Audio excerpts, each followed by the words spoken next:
Madame, Monsieur, bonsoir. Bienvenue dans le 20h de Tri TV. Les titres de votre journal de ce 15 avril. Zone de libre-échange continentale africaine, une stratégie de mise en œuvre pour le Burkina Faso en perspective. Ce matin, les acteurs concernés se sont réunis pour fusionner les idées et tirer meilleur profit de ce projet pour le Burkina. Système éducatif au Burkina Faso, l'Union nationale des associations des parents d'élèves et étudiants du Burkina revient sur les réformes concernant les examens, la gestion de l'administration de l'association des parents d'élèves et l'élection du président de l'international des parents d'élèves. Et enfin, ministère en charge de la femme, les syndicats dénoncent trop d'ingérence de la ministre Laurence Ilboudo et s'opposent à la nomination de la secrétaire générale Fatih Ouedraogo, admise à la retraite. Avant d'en arriver au développement de ces titres, Madame, Monsieur, intéressons-nous au président du Faso Rochma, Christian Kaboré, qui est arrivé cet après-midi à Brazzaville, au Congo, où il assistera demain vendredi à la cérémonie d'investiture du président Denis Sassou Nguesso. Réélu à l'issue de l'élection présidentielle du 21 mars dernier, Denis Sassou Nguesso va prêter serment devant la Cour constitutionnelle de son pays pour un nouveau mandat de 5 ans. Le chef du gouvernement, Christophe Dabiré, s'est entretenu ce jeudi 15 avril 2021 en fin de matinée avec une mission du Centre de crise et de soutien CDCS, un service du ministère français de l'Europe et des Affaires étrangères conduite par son directeur Éric Chevalier. Il s'est agi pour la délégation d'aller constater les projets exécutés au Burkina Faso et financés par cette structure, notamment sur l'axe Ouaga-Kaya-Dori. Aussi d'envisager des actions plus ambitieuse, toujours sur cet axe et dans bien d'autres régions du pays. L'ambassadeur de France au Burkina Faso revient sur les grands points de cette séance de travail. Nos échanges se situent dans le cadre d'une mission qu'effectue Éric Chevalier, qui est le directeur du Centre de crise et de soutien au ministère de l'Europe et des Affaires étrangères à Paris, pour pouvoir regarder ce que le CDCS a financé comme projet au Burkina Faso et notamment sur cet axe Ouaga, Kaya, Dori dont on parle depuis le sommet de N'Djamena, du G5 Sahel, mais aussi pour envisager, anticiper, préparer de futures actions plus ambitieuses, toujours sur cet axe, mais aussi sur d'autres régions, Djibo, Ouaïgouya ou d'autres. Donc l'objet de cet échange avec M. le Premier ministre et ensuite avec les ministres qui étaient présents, c'était d'une part de leur faire un compte-rendu de cette mission et d'échanger sur les idées de projets et d'actions qu'on pouvait mener, et aussi, bien sûr, d'écouter ce qu'ils avaient à nous dire sur leurs priorités, le travail qu'est en train de faire de son côté le gouvernement, toujours sur cet axe, de façon à nous faire des propositions à l'ensemble des partenaires, pas seulement aux partenaires français, mais à l'ensemble des partenaires. Et donc, voilà l'objet à grands traits de cet échange.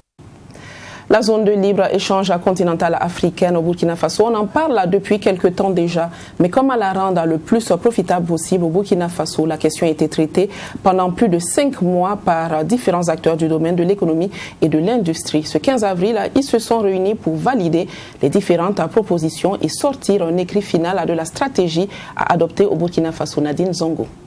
Le 26 octobre dernier, des consultants et des acteurs impliqués dans le processus de mise en œuvre de la ZLECAf, zone de libre-échange continentale, s'engageaient à proposer une stratégie nationale de la mise en œuvre de la ZLECAf au Burkina Faso. Après 5 mois de réflexion, fait en plusieurs étapes, un document provisoire de la mise en œuvre de la ZLECAf au Burkina Faso et son plan d'action sont portés à l'appréciation de ses participants venus des ministères et des structures non gouvernementales. Les consultations ont permis de proposer des orientations stratégiques pour la mise en œuvre de la ZLECAf au niveau du Burkina Faso. Comment préparer, accompagner nos entreprises à mettre en place et à s'engager dans ce nouvel espace. Et enfin, il y a le plan d'action prioritaire qui permettra d'engager un certain nombre d'actions. Donc nous espérons qu'à l'issue de cette action et de ces 2 jours d'échange, nous allons avoir un document consensuel qui permettra aussi bien à nos administrations aux acteurs économiques, à la société civile, de s'engager pleinement dans ce processus. Dans la dynamique de mise en œuvre d'une stratégie nationale de la ZLECAf, il est attendu de ses participants des propositions pour sortir un document qui répond aux besoins du pays. Pour sa part, le secrétaire général du ministère du Commerce, de l'Artisanat et de l'Industrie a invité les participants à prendre en compte le facteur qualité pour convaincre le marché continental. Il y a les aspects de qualité des produits, parce qu'on est dans un espace ouvert, d'autres produits vont venir, nos produits vont aller sur d'autres espaces et je pense que la différence va se faire sur les questions de qualité parce que nous serons dans un système d'économie d'échelle et je pense que c'est plus sur les questions de qualité que les gens vont travailler. Et puis bien entendu, nous avons d'autres axes sur lesquels il faut que les gens travaillent. Je dois dire que dans la proposition qui a été faite, la stratégie met un accent particulier sur une cible importante de notre population, c'est les femmes et les jeunes. Donc il y a des éléments sur lesquels des propositions ont été faites pour renforcer le positionnement du Burkina en termes d'exportation de produits et en termes de production aussi pour que notre production puisse être beaucoup plus compétitive, prisée sur le marché national et également s'attaquer au marché d'exportation. La ZLECAf, c'est plus de 1,2 milliard de consommateurs repartis dans 55 États. S'intégrer dans ce marché continental, selon Boubacar Traoré, permettra au Burkina Faso de stimuler sa croissance et réduire la pauvreté. Un rappel, la ZLECAf est déjà opérationnelle dans bon nombre de pays depuis janvier 2021. L'état du système éducatif au Burkina Faso a fait l'objet de réflexions de plusieurs associations. Hier, 14 avril 2021, à Ouagadougou, l'agence de conseil de services et de formation Africa, en collaboration avec le cercle de réflexion, d'échange et de partage parents à l'école, a effectivement organisé un panel regroupant les acteurs de l'éducation, de la justice et de l'action sociale. Les idées émises de ces travaux, selon les initiateurs, devront contribuer à mieux faire avancer le système éducatif burkinabé. Mamidriana Kamabou. En vue d'apporter leur touche au développement du système éducatif au Burkina Faso, plusieurs acteurs se sont réunis autour d'un panel. Ces acteurs attendent de mutualiser leurs efforts pour venir en aide au système éducatif. Cette volonté manifeste et fait suite à un constat lié aux différentes difficultés que rencontre le système éducatif. Tous ces mots ont pour conséquence, selon les initiateurs de ce cadre de réflexion, la baisse de la qualité de l'éducation. Pourquoi nous avons voulu, dans le cadre de ce panel, réunir tous ces acteurs que vous avez vus, alors pour que chacun puisse s'engager, s'impliquer, pour que nous trouvions des solutions, profondes à cette crise de l'éducation qui se manifeste à travers juste ce moment d'humeur. Sur les récentes réformes du système éducatif, Prosper Bambara, directeur général des examens et concours du MENA-PLN, a tenu à rassurer les participants de la non-modification des conditions d'accès à l'université après le baccalauréat. Il n'y a pas de contingentement de l'entrée à l'université parce que tout simplement, jusqu'ici, il n'y a aucun texte qui le dit et il n'est pas prévu non plus que cela soit engagé. D'abord, je fais remarquer qu'il y a des étudiants des pays voisins où le bac s'organise au niveau du ministère de l'Éducation qui viennent s'inscrire dans nos universités. Mais pour ces étudiants-là, on ne leur impose pas des tests pour les recruter ou pour les refuser. Donc pourquoi, maintenant qu'il s'agit de nos étudiants, nous allons leur imposer des tests d'entrée? Pour l'association des élèves du secondaire de Ouagadougou à Ezo, la pilule est dure à avaler. Selon son président, ces mesures ont pour but de durcir les conditions d'accès à l'université. Il demande par ailleurs l'annulation de ce décret. Ce que nous proposons, c'est la suppression pure et simple de ce décret. Parce que nous disons que ce décret ne nous arrange pas. Et avant, c'est le bac qu'on utilisait pour avoir l'accès à l'université. Il faut dire que le bac avait une double vocation. Et maintenant, si ça doit se transférer au niveau de la MES et de la MENA-PL, nous créons réellement. Et s'il n'y a pas un test réellement qui nous prouve que l'université serait contrainte après que les bacheliers, après l'examen, et ceux qui vont avoir le bac, l'université serait contrainte de recruter ces bacheliers. Là, vraiment, nous, on n'est pas rassurés. Ce panel, dont l'objectif est d'apporter des solutions aux problèmes du système éducatif, a connu la participation des acteurs du monde de l'éducation, de la justice et de l'action sociale. Dans la même actualité, l'Union nationale des associations des parents d'élèves et étudiants du Burkina, UNAPESB, était face à la presse hier. 3 sujets, tous en rapport avec le domaine éducatif, ont été abordés. Les réformes en cours sur le BEPC, le baccalauréat, la gestion de l'APE ainsi que l'élection du président de l'UNAPESB au poste de président de l'Internationale des parents d'élèves IP, Mamidriana Kamabou. Les réformes en cours concernant l'organisation du baccalauréat et du BEPC entreprises par le ministère en charge de l'Éducation nationale continuent de faire objet de débat. Au cours de cette conférence de presse, l'Union nationale des associations des parents d'élèves et étudiants du Burkina, UNAPESB, a donné sa lecture sur le sujet. La position de l'UNAPESB est que, en tant que fêtière des parents d'élèves et d'étudiants, elle observe les inquiétudes des enfants, de leurs enfants. Elle partage les inquiétudes de leurs enfants et cherche bien évidemment à comprendre ce qui se passe. Et comme je l'ai dit, s'il y a une clarification à avoir, l'UNAPESB fera les démarches nécessaires auprès de qui de droit pour les avoir. La question sur la gestion des associations de parents d'élèves a été également évoquée lors de cette rencontre avec les hommes de médias. L'UNAPESB a apporté des précisions sur la gestion des fonds collectés par ces associations. À partir du moment où vous êtes membre de cette association, il vous est fait obligation de payer les frais APE. Maintenant, un enfant dont le papa ou les parents ne seraient pas parvenus à s'acquitter de ses droits, en principe, on ne devrait pas renvoyer cet enfant. L'UNAPESB a interpellé les familles qui envoient précocement leurs enfants bacheliers à l'extérieur et après ne parviennent plus à subvenir à leurs besoins. Elle invite les parents d'élèves et étudiants à se rapprocher des services compétents.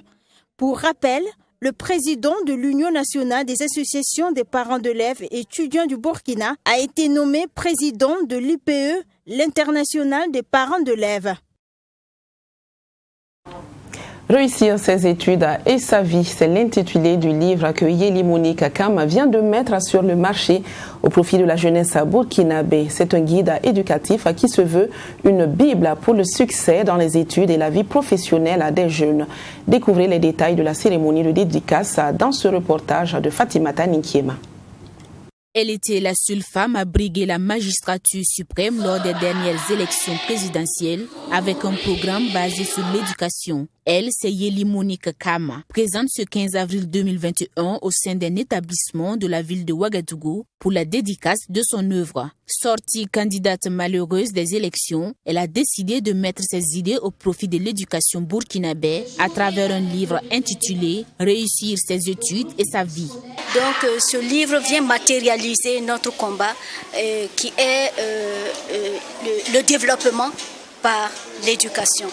Donc le résumé de ce livre, c'est quelques consignes pour nos enfants, les jeunes, depuis la base, à développer de bonnes attitudes, la discipline, l'assiduité, la ponctualité. Ensuite, le travail méthodique, organisé et continuel qui garantit la réussite dans la vie en général. Le ministre de la Jeunesse, de la Promotion et de l'Entrepreneuriat des Jeunes, parrain de cette cérémonie de dédicace, a salué l'initiative de l'auteur. Selon lui, c'est un document qui devrait susciter chez les élèves le désir d'entreprendre. C'est réellement donc un document, un livre qui se laisse lire et qui est fait donc pour les jeunes, mais qui se laisse lire aussi par les anciens, et par les plus âgés, et qui se laisse lire aussi par toute personne qui désire entreprendre, qui désire simplement avoir une vie réussie. Et j'ai beaucoup apprécié l'œuvre. Lorsque je l'ai reçu, je l'ai lu. Et cela m'a plu. Et j'ai été très honoré de pouvoir être donc choisi comme parrain de la dédicace donc, de cette œuvre-là. Cette cérémonie de dédicace a servi de cadre d'échange entre les élèves, l'auteur et le parrain. Des conseils sur la citoyenneté et l'entrepreneuriat à l'endroit des jeunes. Elle a aussi permis aux élèves de l'établissement choisi pour la dédicace de bénéficier d'une 50aine de livres offerts gracieusement par le parrain. Save the Children plaide pour l'amélioration du financement de la gratuité de soins de santé et pour l'assurance maladie universelle au Burkina Faso. Ce jeudi 15 avril à Ouagadougou, l'ONG a initié un atelier d'information et de plaidoyer allant dans ce sens et visant les acteurs de la mise en œuvre de ces programmes. Sanata Serré pour un point plus détaillé. Le projet d'amélioration de la santé maternelle et infantile PASMI, porté par Save the Children, accompagne la mise en œuvre de la mesure sur la gratuité des soins dans la région de Cascada. Selon le rapport 2020 de la politique de gratuité, les fonds publics pour la santé ont connu une réduction ces dernières années, ce qui aurait entraîné une augmentation des dettes de l'État envers la CAMEGA. Cet atelier se veut donc un cadre de plaidoyer sur la nécessité d'amélioration de mise en œuvre de la dite mesure. Donc, le but de cet atelier, c'est vraiment inviter l'ensemble des décideurs à pouvoir améliorer le financement de la gratuité des soins, de telle sorte que ça puisse permettre aux différents centres de santé de fonctionner librement. Parce qu'on remarque des ruptures de médicaments, tout ça c'est dû au fait que le financement n'est pas assez adéquat. Et l'objet de cet atelier-là, c'est vraiment une invite à l'ensemble des décideurs à pouvoir améliorer le financement de la politique de gratuité des soins. Nous sommes allés un peu plus loin parce qu'on s'est rendu compte que parallèlement à la gratuité, il y a le régime d'assurance maladie universelle qui est mis en œuvre.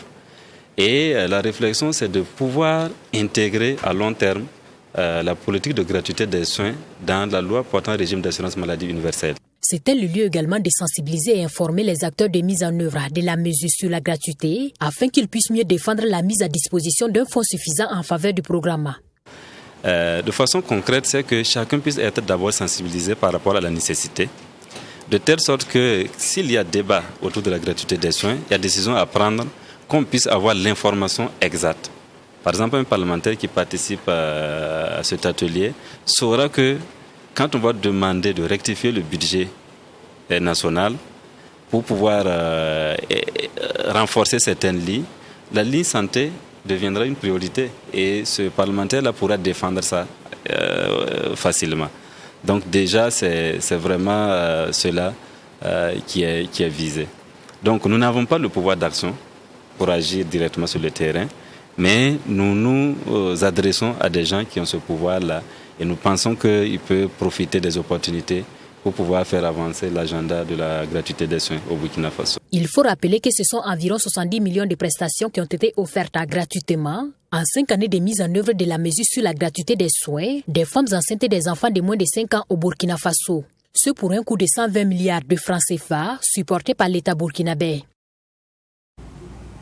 Le syndicat des travailleurs de l'action sociale, le comité de la Confédération générale du travail du Burkina et le syndicat autonome du personnel de l'action sociale étaient face à la presse ce matin à la bourse de travail pour dénoncer des irrégularités. Selon eux, la ministre Laurence Ilboudo s'ingère trop dans le travail des employés du ministère dont elle a la charge. Par ailleurs, les membres de ces différentes associations ont critiqué la reconduction de la secrétaire générale du dit ministère. Plus de précisions avec Chérifa Yanogo. Les organisations syndicales, dans leur rôle de défense des intérêts moraux et matériels des travailleurs, à travers des plateformes revendicatives, ont tenu à s'exprimer à travers cette conférence de presse. Ils dénoncent entre autres les coupures abusives de salaire pour fait de grève, les suspensions de fonctions de plusieurs dizaines de travailleurs et les nombreuses affectations arbitraires. Selon ces organisations syndicales, certains travailleurs font l'objet d'intimidation de la part de leur ministère de tutelle. Hélène Marie-Laurence Ilboudo-Marchal. Les travailleurs ont été abusivement sanctionnés de façon illégale en plus parce qu'il s'agit que Madame le ministre elle-même, du haut de son perchoir, s'est comporté en chef hiérarchique immédiat des travailleurs pour leur affliger une sanction de premier degré qui est du ressort de supérieur hiérarchique. Et je crois savoir que si on a une hiérarchie dans l'administration, il faut la respecter. Ces organisations dénoncent également la reconduction de Fatih Ouedraogo au poste de secrétaire général du ministère de la Femme, de la Solidarité nationale, de la Famille et de l'Action humanitaire. Son statut de retraité pose problème selon les conférenciers. La reconduction véritablement rocambolesque au poste de secrétaire général, sans autre précision, en toute confusion de la secrétaire générale sortante. Nous pensons que ce n'est pas en violation d'un certain nombre de réglementations, de textes que nous connaissons également. Pour quelqu'un qui est admis à la retraite et qui est toujours qui est reconduit sur la base de son matricule comme il était toujours en activité, je crois que là-dessus quand même, les textes également sont clairs. C'est comme si vous avez votre pièce d'identité qui est périmée. Rien que hier soir, vous arrivez en banque ce matin avec ça, ce n'est pas évident que vous puissiez faire une opération avec. Les conférenciers du jour disent tenir pour responsable l'autorité de la dégradation du climat de travail au sein du ministère en charge de l'action sociale. Et si les préoccupations soulevées ne sont pas satisfaites, ils disent s'engager à animer et organiser la lutte en vue d'une résolution conséquente de leur plateforme. La télé-réalité Star Kids annonce les couleurs de sa 4e édition. Face à la presse, ce 14 avril à Ouagadougou, le comité d'organisation de l'événement a exposé les difficultés auxquelles il a été confronté ces 3 dernières années. Mais plus que jamais motivé pour l'épanouissement des enfants, le comité, en plus de surmonter ces barrières, promet du nouveau pour cette année. Chérif Yanogo avec la voix de Nadine Zongo. Pour annoncer les couleurs de la 4e édition de Star Kids, le comité d'organisation était face à la presse. Une compétition de karaoké organisée pour les enfants de 6 à 17 ans. Pour cette 4e édition, le comité d'organisation dit apporter des innovations. Et ainsi, le thème choisi qui est « Je m'engage pour mon avenir » permettra en plus de la scène émulation, le développement personnel des candidats selon la promotrice. « Je m'engage pour mon avenir » s'adresse aux enfants que nous encadrons, mais aussi à la jeunesse entière. On compte à travers ce thème cette année leur inculquer la notion du développement personnel. C'est-à-dire qu'il faudrait qu'on pousse ou qu'on emmène ces enfants à comprendre ou à réaliser que les actes qu'ils peuvent poser ont un impact direct sur leur vie et sur leur avenir. En plus des villes de Ouagadougou et de Bobo-Dioulasso, cette année verra la participation des candidats des villes comme Waïguya et Tinkodgo. Parmi les innovations, le comité dit tenir des formations au profit de 20 candidats. On ne parlera plus dans Star Kids de répétition, mais de formation. Pourquoi ? Tout simplement parce qu'on a observé avec les années, je dis les années, ça fait quand même 3 ans, mais c'est pas rien. On a observé avec les années que les enfants que nous formons sont souvent très doués, mais ils ont d'autres lacunes. Et ces lacunes, des fois, sont énormes au point d'étouffer carrément le talent ou les compétences. C'est donc la raison pour laquelle nous avons introduit de nouveaux modules de formation. Je vais donc commencer par le développement personnel et l'art oratoire. Le prix de l'excellence de Star Kids de la 3e édition a été remis au jeune Josué Kabouré. Pour cette 4e édition, les inscriptions s'étendent du 15 avril au 31 mai prochain. Pour ce qui concerne le casting, il se tiendra le 15 juin 2021. La compétition, elle, est prévue se tenir du 11 au 14 août et elle sera précédée des différentes formations. La grande finale est annoncée pour le 17 décembre 2021. L'ancienne ministre Nestorine Sankaré ouvre le débat de l'homosexualité au Burkina Faso. Elle invite le législateur à se prononcer sur le sujet qui, pour elle, est contre nature. Elle était la convoquée du tribunal de l'actualité de ce jeudi 15 avril. Nous vous invitons à découvrir ou redécouvrir un extrait de sa convocation de ce matin. Notre pays doit dire quelque chose. Parce que dans les lycées, au collège, si l'homosexualité commence à être apprise par les enfants, juste par imitation, c'est un effet de mode. La mode est à l'homosexualité. Et ils voient les films porno, même dans les films ordinaires que nous regardons dans nos maisons, les scènes homosexuelles sont en train, même jusqu'au dessin animé, il y a des scènes homosexuelles qui sont introduites. Petit à petit, nos enfants vont grandir avec la conception qu'un homme peut sortir avec un homme, une femme peut sortir avec une femme. Mais culturellement, c'est pas accepté. Selon notre culture, c'est pas accepté. Donc, si on ne pose pas le débat et qu'on se retrouve avec plein de cas comme ça, on fait comment? Si à l'intérieur d'une même famille ou même dans nos quartiers, on habite à côté de gens qui ne sont pas de notre famille, ton enfant rentre dans la maison du voisin qui est un homosexuel, tu ne sais pas qu'il est homosexuel, il attrape ton enfant et puis couche avec. Garçon comme fille. Tu fais comment? qu'est-ce qui va se passer? Socialement, ça va créer de graves problèmes parce que des familles vont vraiment s'entretuer si on se rend compte que des pratiques comme ça, incestueuses, même l'inceste, il y a certains pays qui parlent d'inceste par consentement maintenant. Imaginez, dès qu'ils inventent une nouvelle pratique, ils nous l'envoient à travers le programme de coopération en disant, bon, si une personne est comme ça, il faut la protéger, c'est son droit. Voilà, la télévision 3TV et la radio Watt FM vous donnent l'opportunité de suivre l'intégralité de cet échange respectivement à 21h30 et à 22h ce soir. C'est la fin de cette édition. Je vous quitte sur cette image de cases très symbolique pour les habitants de Sourgou dans le Boulkiemde. Au-delà d'une vulgaire concession, la case matérialise la tombe de Naba Nassongo, qui est le fondateur du village de Sourgou et son tout premier chef. Au début, la tombe était un simple tertre. C'est à la vue donc de la dégradation que la population a décidé d'ériger cette case pour la protéger. Je vous retrouve demain à la même heure, c'est-à-dire 20h. Excellente suite sur nos antennes. Bonsoir.